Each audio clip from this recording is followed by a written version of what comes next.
I don't know if they like them. I think it's more a question of acquiescence and moral cowardice.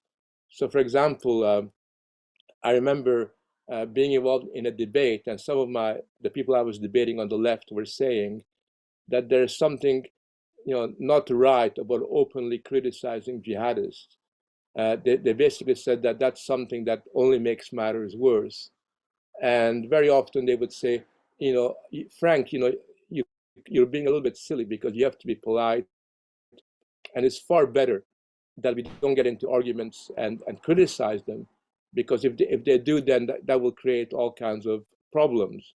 And so what happens as a result of this, just to give you an example in the university, is that some of my colleagues in the university, when they are discussing sort of certain issues in a seminar, suppose they're discussing the Holocaust, and there are some radical Islamic students in the seminar, and the students object to that, and they say, well, Holocaust never happened, it's silly, stupid.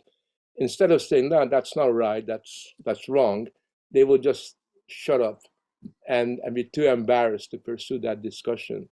So I think that there's a kind of, on the one hand, a cowardice, and at the same time, some of the left-wing people think that anybody that hates our government or despises, the British or the American way of life, no matter what their origins are, what their intentions are on our side. And I think that sentiment is really, so there's an argument they put forward, and this is a classical left-wing argument in Britain. They basically see that the problem of right-wing terrorism in this country, which is almost non-existent, is worse than jihadist terrorism.